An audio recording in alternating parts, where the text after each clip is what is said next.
Бүгін дойдурдунен радио күні бәлетінер. Бәлет үгенге сөпті бәхінерен Саха национальный көддірер ehitнерер компания Советский Союз героя Николай Кондаков атынан сквергер үріләқ тәрәхім болла. Бұйыл радио күні күйе сәттуын сылын онна герой Кондаков тәрәбіті 95 сылын кітті жөрелеспіде ордук солталақ.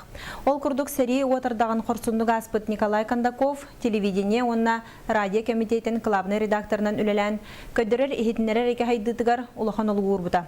Мыныға бұйылғыттан Советский Союз героя Николай Кондаков атынан Илдархан государственный береметі радио күнігер тұттырылар үтіөге халықтынна.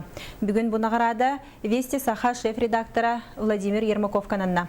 Мұнытыңа Николай Кондаков атынан стипендия бүлі луғын жөккен ортос қолатын өріне әчтігер Николай Михайловка тұттырылынна. Николай Алексеевич Кондаков, Советский Союз героя атынан, оскола үйерінің бұғытынан иннек стипендияны тұтарымантын лохан солтылақ. Осколаны өтердақ бұна центр вузка тұттар сатығын. Тоқ әте режиссура кино ин күрдіктарға. Улатан баран НВК-ға да болын, қанна да үлелек мұмарым.